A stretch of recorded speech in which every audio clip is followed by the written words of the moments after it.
Bueno, bienvenidos a otro video de ARG Loadout. Lo que vamos a estar haciendo en esta serie de videos va a ser mostrar un poco lo que son los carabiners o mosquetones. En este caso tengo un carabiner doble, muy chiquito, muy práctico y muy barato. Es un mosquetón doble de plástico. Tiene apenas unos alambrecitos que hacen presión. La construcción es muy simple, creo que hasta se podría llegar a hacer en 3D.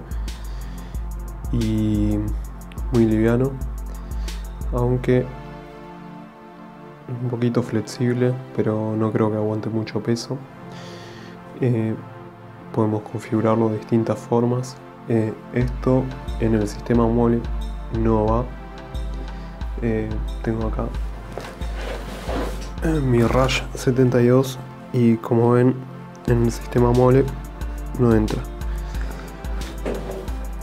pero para otras cosas es bastante útil.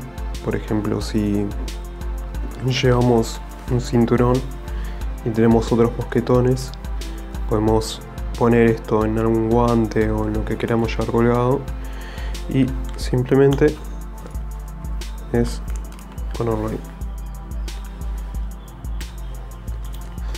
También tengo preparado uno con una rabisa retráctil, que también es bastante práctico para ponerlo a otro mosquetón o alguna cosa que quiera llevar colgada o que quiera tener cerca y que siempre esté asegurado por el otro mosquetón.